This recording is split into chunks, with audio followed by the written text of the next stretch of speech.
back to the overflowing glass. How are all my beautiful friends today? I hope you're doing well and amazing. It's pretty good over here. The air's cleared up, the skies are blue, it's fantastic, and there's a lot of sunlight, so I'm very happy. So I wanted to talk to you today about what I do for ADHD. I got diagnosed with ADHD at, I want to say around 27 years old.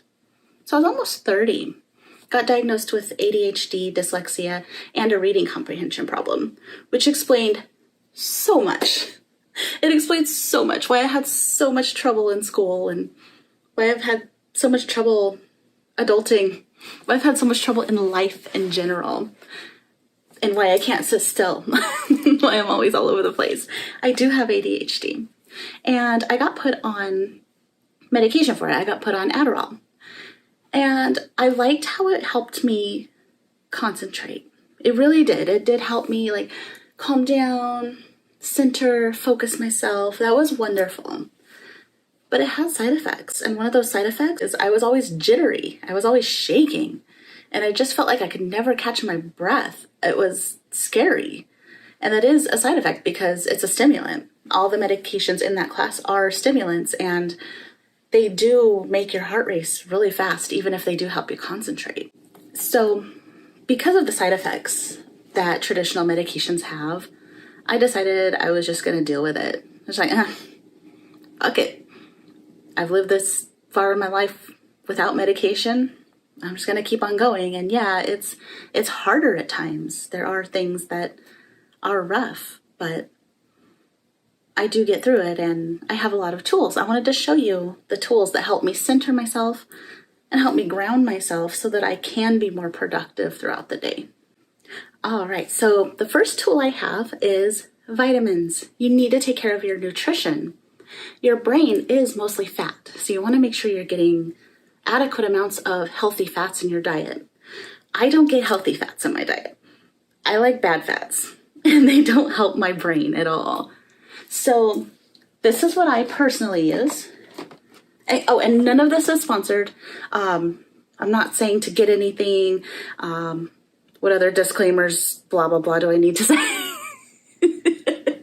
Oh, check with your doctor before taking any supplements. So I take this one. It's called the Lifelong Vitality Pack. So there is one in here. It's just, basically it's like your oils, and it has EPA from fish oil, DHA from fish oil, omega-3s, ALA, SDA, GLA, pomegranate seed oil. There's a lot of different oils in there. And oils are good fats, and that's what helps keep your brain healthy, because your brain is mostly fat. It needs fat to stay healthy and to stay alert and active. And that is definitely helpful for me.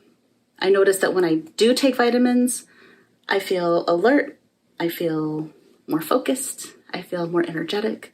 When I don't take vitamins, I'm very sluggish, and I am perfectly fine with just sitting on the couch all day binging Netflix. So I always take my vitamins every day. My next tool that I use, I mentioned essential oils in the vitamins, but I use these two specific oils for concentration and focus. I use peppermint oil and I use orange oil, and I mix them together and I put them in a diffuser. And I just let that go. The peppermint oil, actually both peppermint and orange, kind of lift me up and make everything brighter, wake me up. And the combination, it does help me stay focused. I'm able to just kind of take a deep breath, ground and center myself, breathe in these beautiful aromas. And it does help me kind of snap back. And I think part of it is those two together. It was kind of input into my head that it's a focus blend. And so because I know it's a focus blend, now I use it when I want to focus, and maybe it's just the power of suggestion, but it works for me, and I'm perfectly okay with that. I'm okay with the power of suggestion as long as the power of suggestion works in my favor. So the next tool I use a supplement called Kava. And I don't use it often, but I use it when I feel things are getting a little out of control I'm getting a little too spacey, I'm getting a little too out there, or I just can't settle down and and I just need to chill out. I need to chill out, but not knock myself out. Because I do have other things that'll knock me out. I take GABA at night and I take 5-HTP at night. Those knock me out. Kava doesn't knock me out. It just like settles me. It calms me. And it doesn't have the side effects or the addictive nature as other calming substances such as pharmaceuticals. I do enjoy taking my kava. It is pricey, so I don't take it every day. I just take it as needed. My next tool, my crystals. I love my crystals. So I always have a rose quartz. It calms me, it centers me. For some reason, I really connect to rose quartz. It helps me focus. It helps me, it's almost grounding, like other grounding stones. I know it's traditionally not used for grounding, but it does ground me personally. So I do use rose quartz for that. Speaking of grounding, I have black tourmaline for grounding and protection. So that way I could just chill out, bring it down a little, bring down the level. Sometimes it's hard to bring down the level. I'm extremely energetic, but I do need to in order to focus. I need to work on bringing it down a bit. And I also use sodalite or lapis lazuli. I'll use that at times too, a blue stone, because sometimes I'll get so worked up that I have something called vocal cord dysfunction. And it's where I get so worked up, where I go so emotional that my vocal cords literally seize up and I can't talk. And it happens when I'm really upset. It also happens when I'm really happy.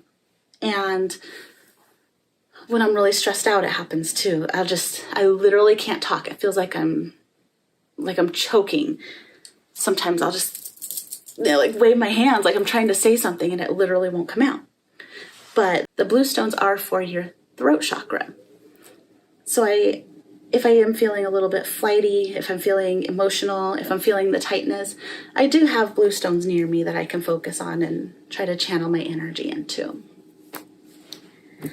Another tool, I surround myself with plants. I surround myself with nature. It grounds me. Oh, I love this one. This is one of my favorite plants. It's sparkly on the leaves. It's got purple underneath. I love this plant. I have so many plants, but plants calm me. Being in nature calms me. Sometimes walking in bare feet in the grass, or just leaning up against a tree, or just even touching a tree. I can't hug one yet. I'm not quite there. I'm not quite to that point of hugging trees, but I can lean my hands on the tree and get energy, and that helps ground me and helps focus me. But I always have plants near me. Always have plants near me, because they do put me back in touch with nature, put me back in touch with my roots. Literally, they have roots, and they calm me a lot. The next two things I have for ADHD are less new agey, I guess, and more tools, like actual tools. Actually, I have three left. The first one I've talked about before. It's an app. It's called Pomodoro. And what this does is it breaks your workday up. So it sets a timer for 25 minutes. You work extremely hard. You're very focused. You're only working on that one thing. After that, an alarm goes off, and it's set up to give you a 5-minute break. And that's where you go get a glass of water, you go pee, sometimes I take a walk around the block. Sometimes I'll just like run laps back and forth in the house or do jumping jacks. It's a way to kind of clear your mind. And then you get back into it. 25 minutes, 5 minutes, 25 minutes, 5 minutes. And you just do that throughout your work day. And that helps me because as a person with ADHD, I can get into something called microfocus. And that's not a good place to be all the time. For some things, yes. For some things, it's very important, very detailed work. But the work I do isn't super detailed, so I don't need to be in microfocus. A way to describe the different focuses: macro focus is companies coming over, throw everything, all your clutter into plastic bags, throw those bags into a bedroom, your living room looks good. That's like macro focus, big picture, everything's just it looks presentable. Not necessarily is, but it looks it. A balanced focus is where everything's put away in its place. Things are clean, surfaces are clean, it looks good, it looks presentable. And then micro focus is when I get down on my hands and knees with a toothbrush and I'm cleaning, I don't know, I'm cleaning the door, what is that called? Like threshold thing, the little metal thing where the door opens. Getting down with a toothbrush and cleaning that. That's micro focus. And when you start focusing on those really tiny things rather than the big picture, you really don't get as much done that you might need to be getting done. You might be working on things that really aren't of consequence. So things to help me not get into micro focus, definitely the Pomodoro app. I also have I have giant Post-it notes, giant. And what I do with these, write down your top 3 for the day, top 3 goals. Sometimes I do 5 if I have a lot to do. But just write them down, write them big, so that you know all day that those are what you're working on. Everything else can kind of take a back seat, but you need to write down your top 3 to 5 goals. These are must-dos. You have to get them done. And you take this list with you everywhere. If you need to run errands, you take the list with you. If you need to go to work, you take the list with you. If you work from home, the list is right next to you. You take it everywhere so that you don't lose track of what your top 3 to 5 goals for the day are.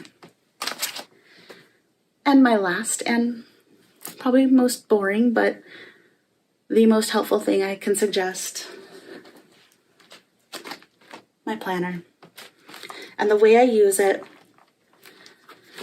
one side is for notes for the day. And that's just where I jot down whatever I need to jot down.